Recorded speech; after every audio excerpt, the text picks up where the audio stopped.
So Exodus chapter 4, verse 18. Then Moses went back to Jethro, his father-in-law, and said to him, "Let me return to my own people in Egypt to see if any of them are still alive." Jethro said, "Go, and I wish you well." Now the Lord had said to Moses in Midian, "Go back to Egypt, for all those who wanted to kill you are dead." So Moses took his wife and sons, put them on a donkey, and started back to Egypt. And he took the staff of God in his hand.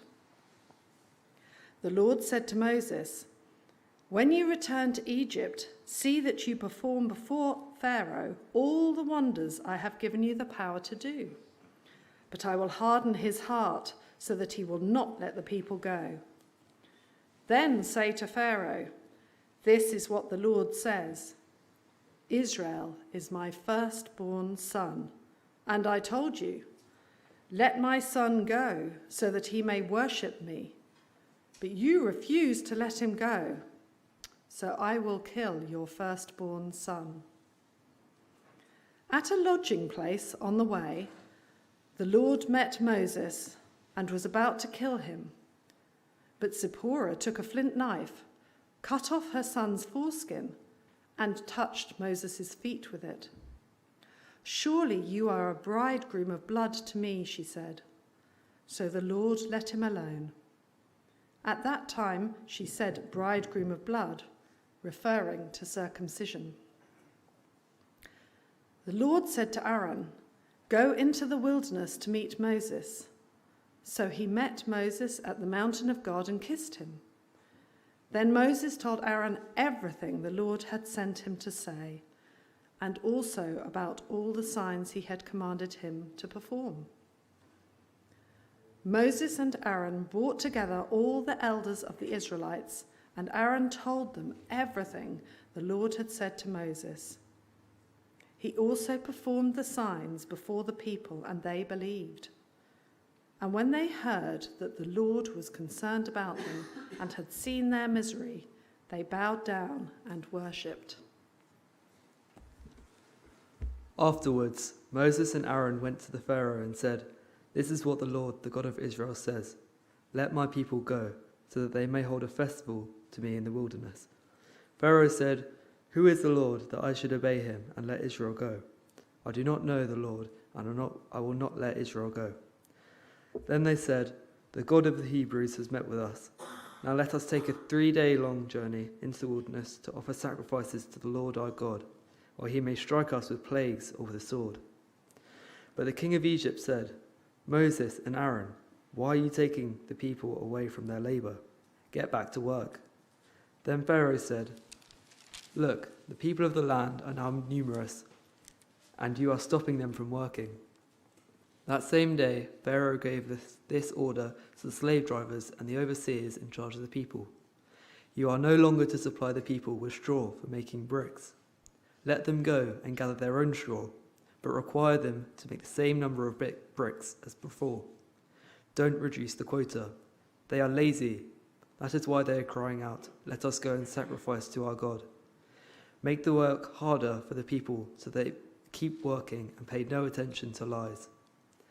Then the slave drivers and the overseers went out and said to the people, "This is what Pharaoh says, I will not give you any more straw. Go and get your own straw wherever you can find it. But your work will not be reduced at all." So the people scattered all over Egypt to gather stubble used for straw. The slave driver kept pressuring them, saying, "Complete the work required for you for each day, just as when you had the straw." And Pharaoh's slave drivers beat the Israelite overseers they had appointed, demanding, "Why haven't you met your quota of bricks yesterday or today as before?" Then the Israelite overseers went and appealed to the Pharaoh. "Why have you treated your servants this way? Your servants are given no straw, yet we are told, 'Make bricks.' Your servants are being beaten, but the fault is with your own people." Pharaoh said, "Lazy. That's what you are, lazy. That is why you keep saying, 'Let us go and sacrifice to the Lord.' Now get to work. You will not be given any straw, yet you must produce your full quota of bricks." The Israelite overseers realized they were in trouble when they were told, "You are not to reduce the number of bricks required of you for each day." When they left Pharaoh, they found Moses and Aaron waiting to meet them, and they said, "May the Lord look on you and judge you. You have made us obnoxious to Pharaoh and his officials and have put a sword in their hands to kill us." Moses returned to the Lord and said, "Why, Lord, why have you brought trouble on this people? Is this why you sent me? Ever since I went to Pharaoh to speak in your name, he has brought trouble on this people, and you have not rescued your people at all." How do you get free? What does freedom truly mean? There's a book by a guy called Andrew Wilson, Echoes of Exodus, really helpful book. If you ever want to pick it up, you'll see there's some really great insights in the book of Exodus. But he says actually, the issue of freedom and true freedom it's not straightforward. It's not straightforward. So we think, I want to get free from boredom, and we fall into slavery of distraction. So I'm no longer bored, but I can't stop looking at my phone, and I'm endlessly scrolling. Or we pursue liberty from prohibitions, and we fall into bondage of addiction. You know, I want to be free to live and take and drink and do whatever I want to do, and all of a sudden, all I can think about is that thing, and the next time I'm going to have it, and it hooks me. Or maybe we try and escape repression, and then we become enslaved to lust, forget God's boundaries for where sex should be, and we get into then weirder and weirder things, and all of a sudden I'm not in control of it, it's in control of me. Or we feel like I need to get released from isolation, and then we fall captive to peer pressure and the online mob. Or maybe we pursue liberty from constraints upon our natures, and we fall into bondage of untrained passions. Or in the language of, or the image of Hunger Games, which I think probably most people in this half of the room will know. We want to get free from fences and guns of the districts, only to find ourselves trapped by slavish banality in the capital. Freedom, and true freedom, is actually more complicated than it looks. Now, Exodus, as a book, is actually about freedom. It's couched in this term, redemption. It's a word that's bandied around by Christians all the time. As a Welshman, we're constantly looking for the next redeemer. Oh, the next great number 10 who can come and rescue our Welsh rugby from the woes. You kind of know it in your sports team. We know, use the language of, we've got a redeemer, we've got redemption. What does redemption mean? It means being saved at a price, biblically, from slavery to sin, to be free to know and worship God. Redemption means being saved from sin for the living God. And I guess the question for all of us is, you have a master, who are you going to serve? In the words of Bob Dylan, he sings, you're gonna have to serve somebody. Everyone is a slave to something or someone. And maybe you're sat in this room and you're thinking, no, I'm free. But actually it's worth you thinking, no, but you may say you're free, but who is it? Who really is in charge of your life? What is in charge of your life? That is the fundamental question and issue that is sort of being raised. One of the fundamental issues that's being raised in the book of Exodus. It's not just freedom from, it's freedom to. And that is why the book of Exodus, it doesn't end at chapter 15 when they get rescued from Egypt. It ends with a tabernacle. It ends with a big tent. Because the purpose of redemption ultimately is this big tent is a picture of God's relationship with his people. We are saved, we are redeemed to be with him. That is where Exodus is going to say true freedom is.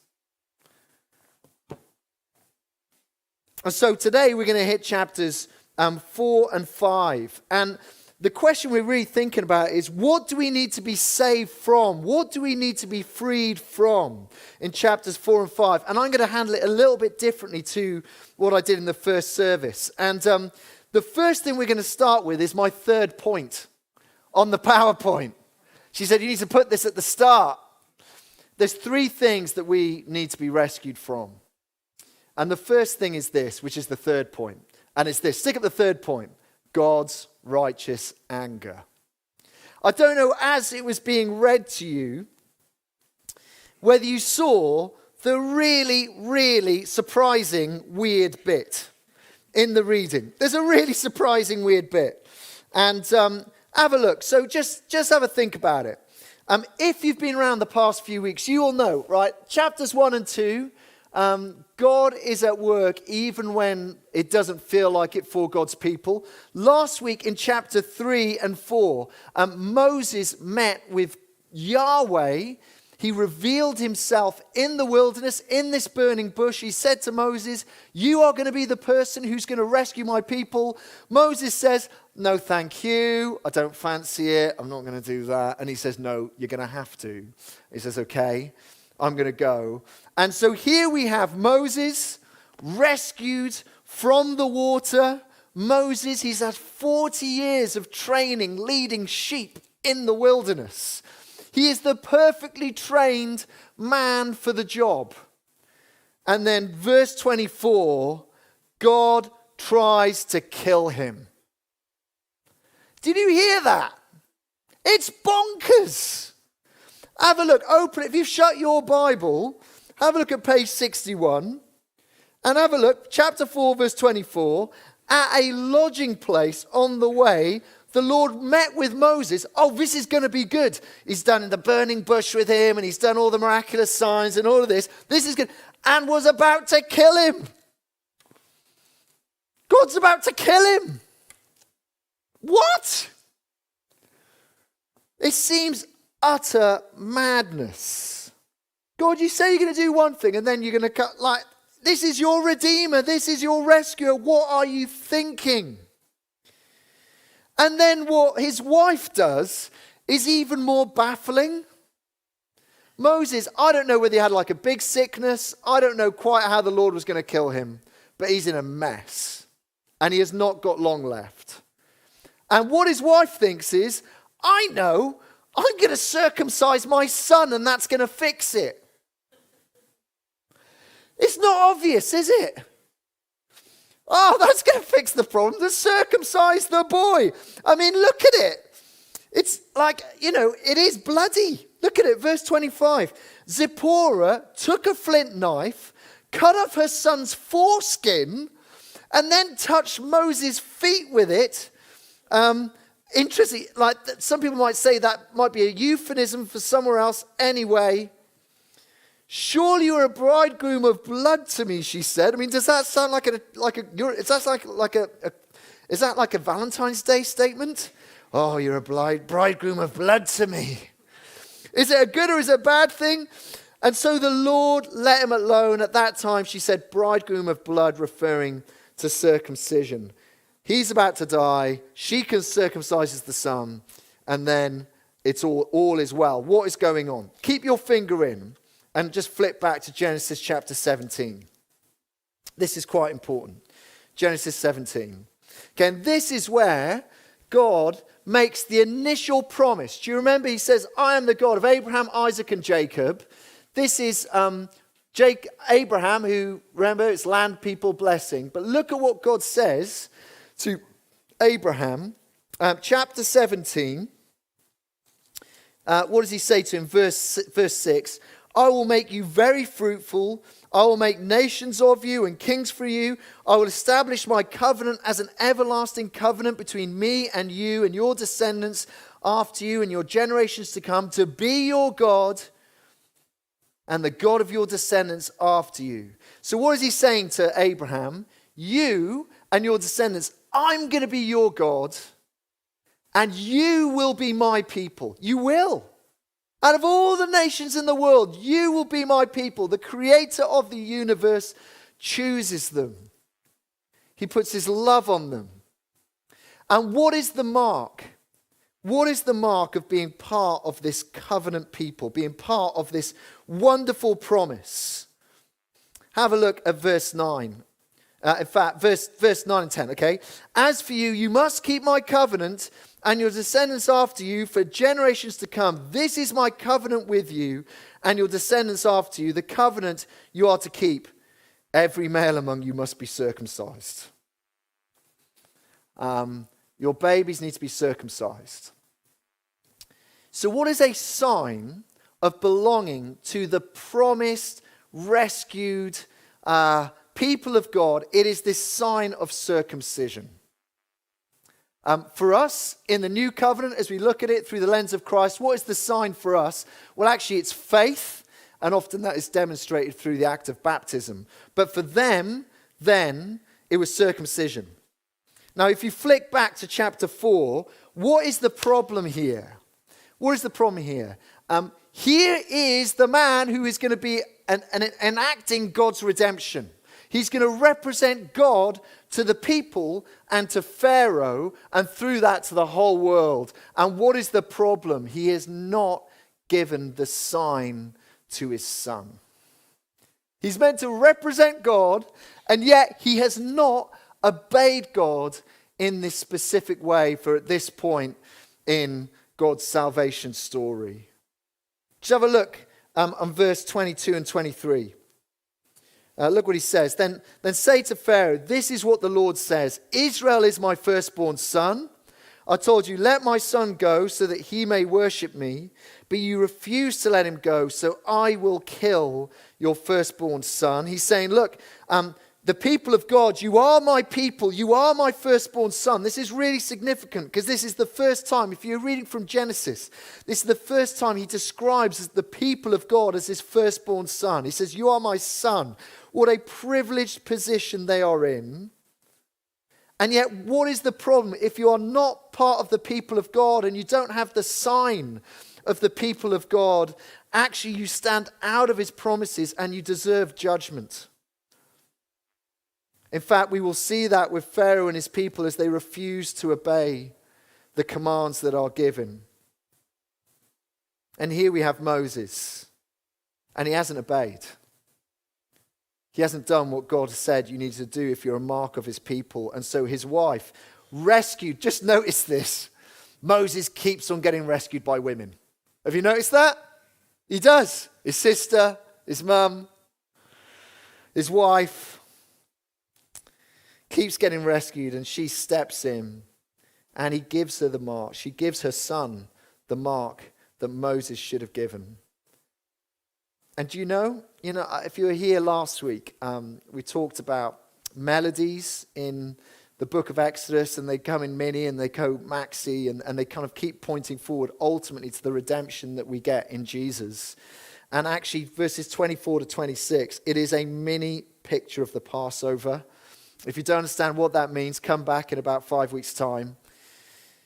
But it's a mini picture of the Passover. You see Moses and his boy are ultimately being covered by blood.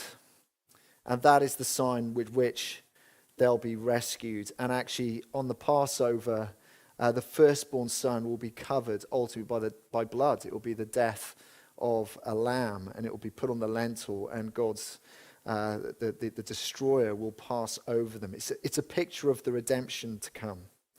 That's kind of what's going on here. But if we're just to zoom out, what are we seeing at the start here? When God says something, you need to do it. To go against God is really serious. And actually, what do God's people, to be God's people for all eternity, they have a problem to get through. And that is their sin and the justice of God.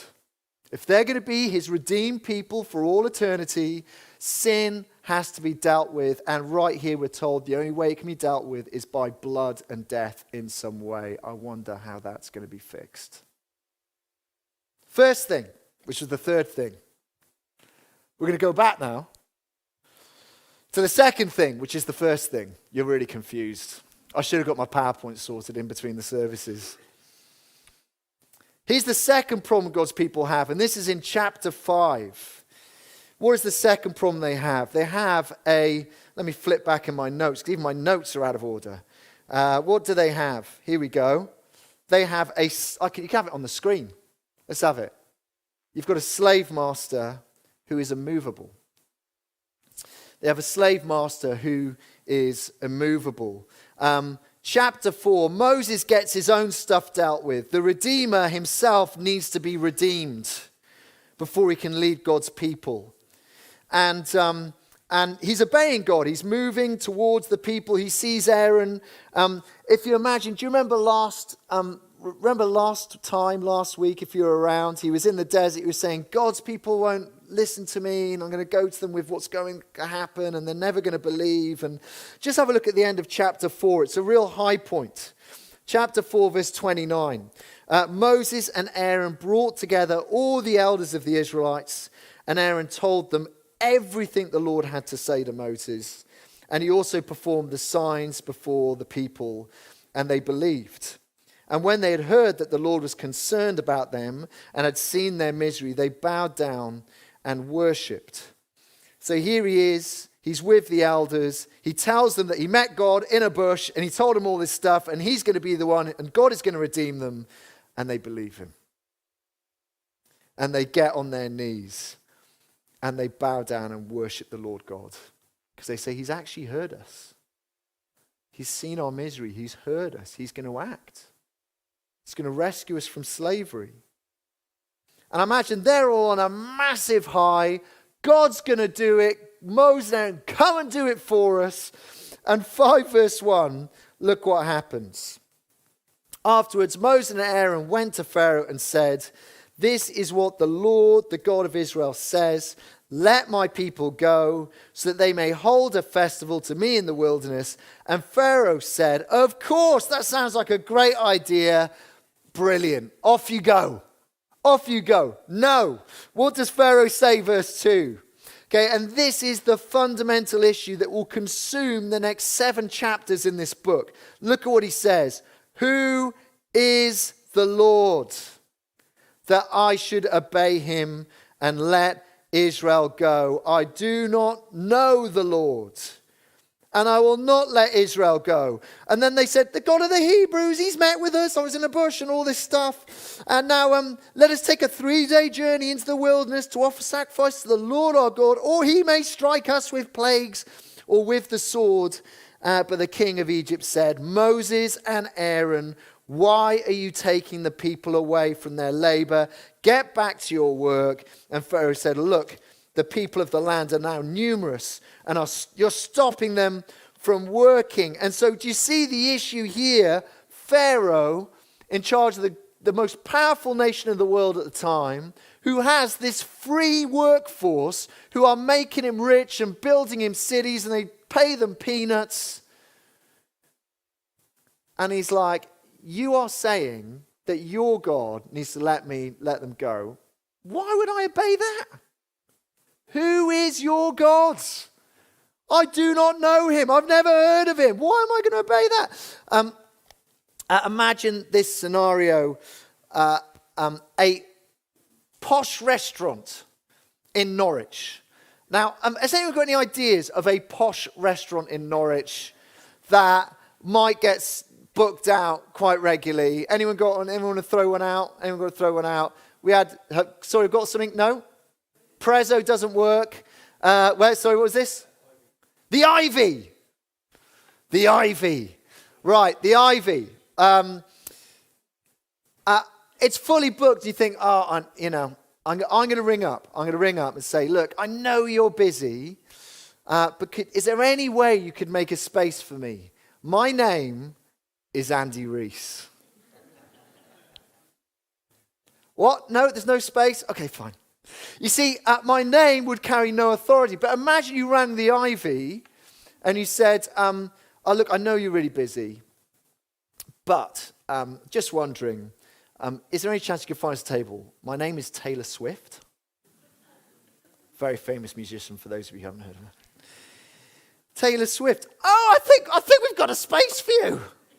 I think we can clear the whole restaurant for you if you want to come with your entourage. Yes. You see, a name comes with authority and power depending on who it is. And Pharaoh goes, I don't know your name. Why am I going to obey you? And so he says, actually, what's even worse is you need to buzz off because you are losing me money. Here you are saying, oh, take them off for 3 days into the wilderness. And when actually, do you not realize that they've got a lot of work to do? Let them get back to work. And so Pharaoh, as he hears this request, makes a decision. Have a look at verse 7 of chapter 5. This is what he says. You are no longer to supply the people with straw for making bricks. Let them go and gather their own straw, but require them to make the same number of bricks as before. Don't reduce the quota. They are lazy. That is why they are crying out. He says, I want the same. You're going to have to get all the materials and make the same number of bricks. He almost doubles the amount of work and expects the same results. As you read on, you find it's an absolutely impossible job. And so the Hebrew overseers are beaten. Verse 14, and they send the command back up to say, you need to talk to Pharaoh. This is not working. And verses 15 and 16, they say that. And look what Pharaoh says to them, verse 17. Lazy. That's why you are lazy. That is what you keep saying. Let us go and sacrifice to the Lord. Now get to work. You are not being given any straw. You must produce your full quota of bricks. What you find here is a slave master who is immovable. And imagine if you were a member of the people of God, how would his power have felt? It would have felt absolute. You would have felt absolutely crushed. In fact, look at how they describe it. Verse 19, the Israelite overseers realized they were in trouble when they were told, you are not going to reduce the number of bricks required for each day. And when they left Pharaoh, they found Moses and Aaron waiting for them. And they said, may the Lord look on you and judge you. You have made us obnoxious to Pharaoh and his officials and have put a sword in their hand to kill us. He says, actually, Moses and Aaron, you're not our liberators. You are our troublemakers. You have made our life even worse. And in this incident, what has happened to the perspective of God's people? Pharaoh has become like God. Look at it. Look at how they describe it. Look at look back at verse 3. Look at what, chapter 5, verse 3. Look at what Moses says to Pharaoh. This is what he says. End of verse 3. Now let us take a 3-day journey into the wilderness to offer sacrifices to the Lord our God, or he may strike us with plagues, or with the, what do you see at the end of verse 3? Or with the sword. Look at the end of verse 21. You have made us obnoxious to Pharaoh and his officials and have put a sword in their hand to kill us. At this point, who do they fear? Who are they scared of? Who do they think is in control? It's Pharaoh, not God.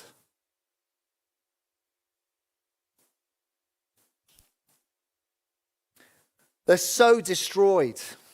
They think Pharaoh is so big and God is so small that even in chapter 6, as God re-reveals his name to Moses, and he reports back to them saying, look, God is going to do this. He is going to rescue us. Look at what they say. 6 verse 9.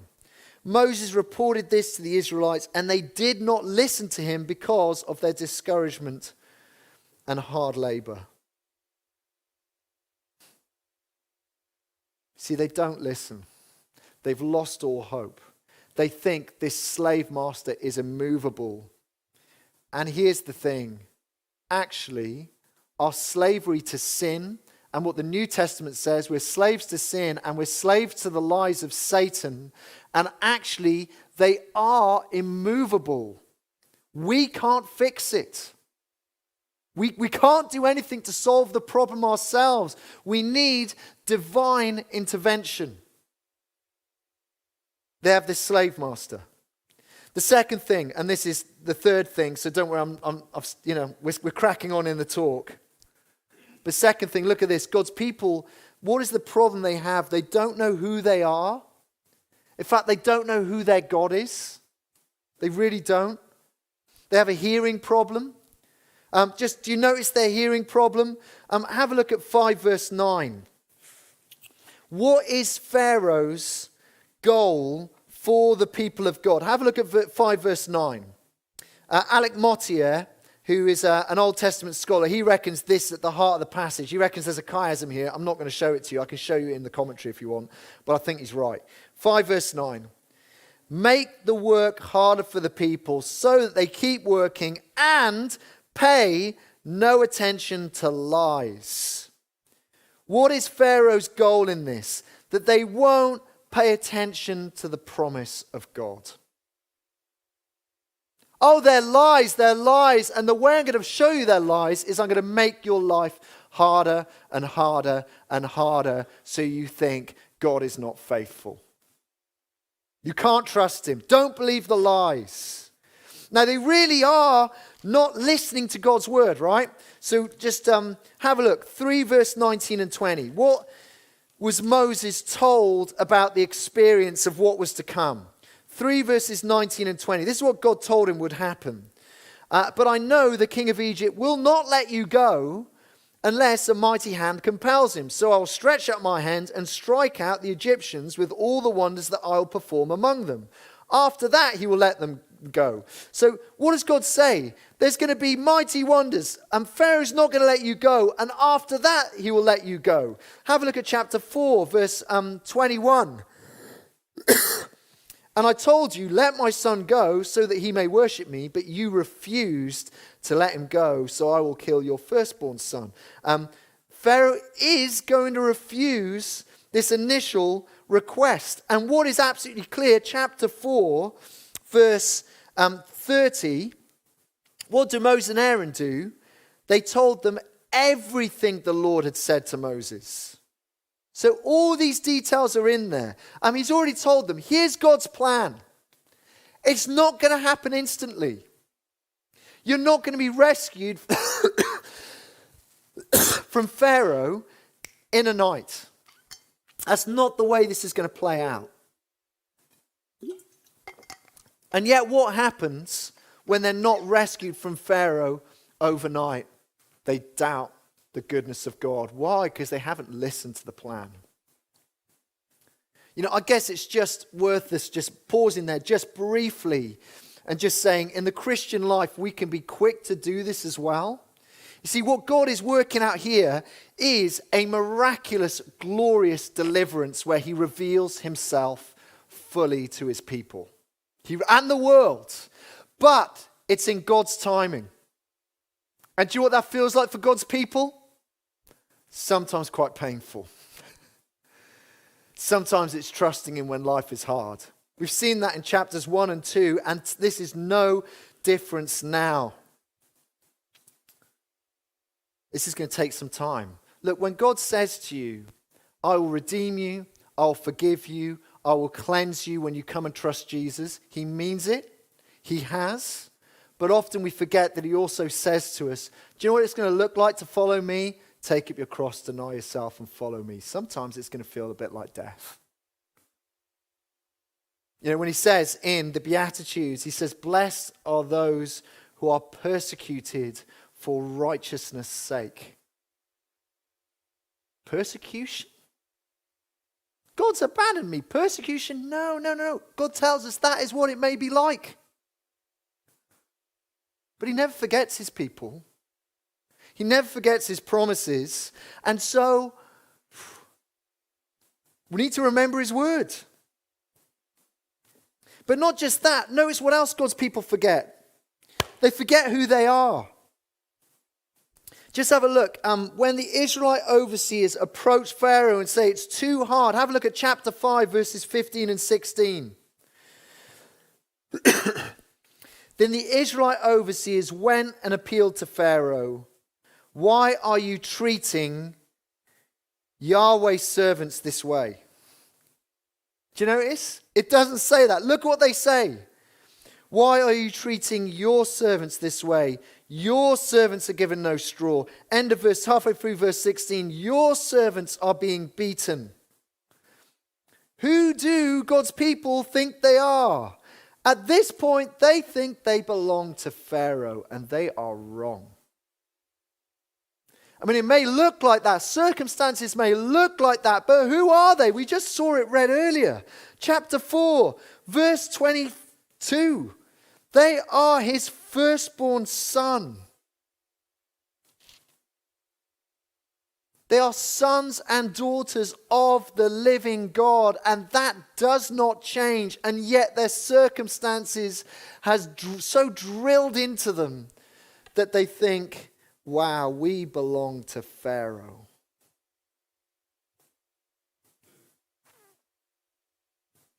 See, look, in summary, where are we? What is the problem for the people of God? What is getting in the way of redemption?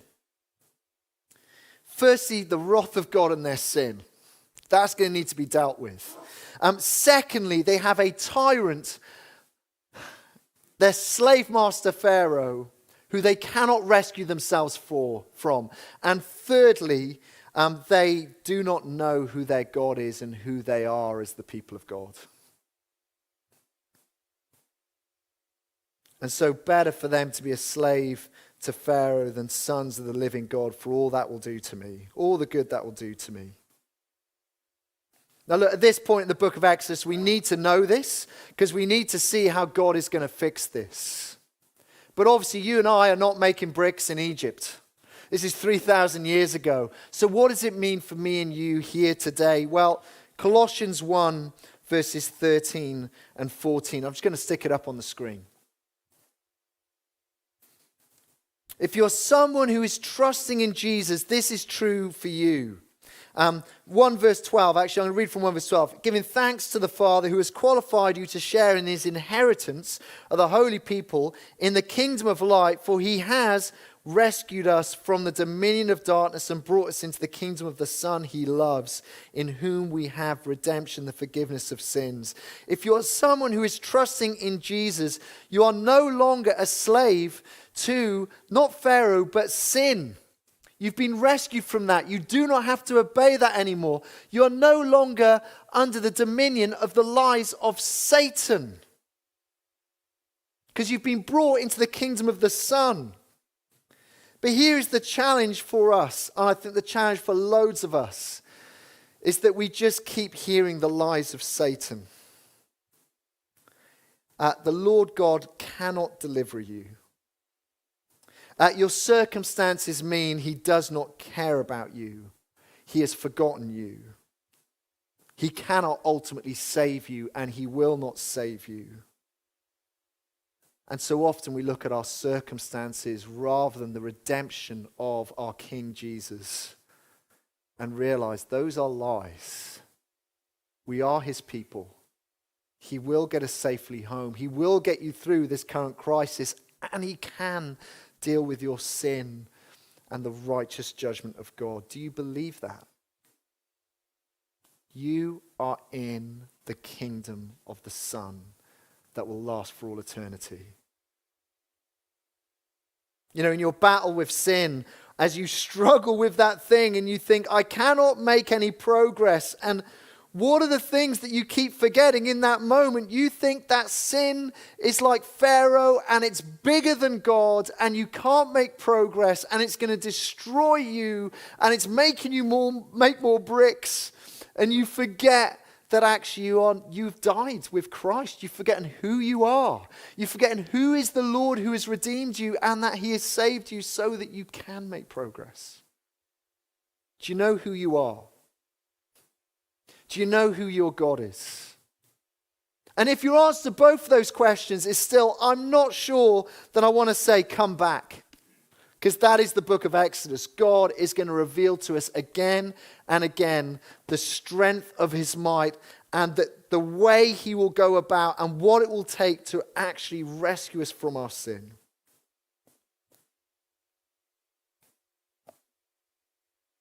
Don't feel trapped. Don't feel hopeless. Don't feel helpless. God says, I will redeem. Let's bow our heads.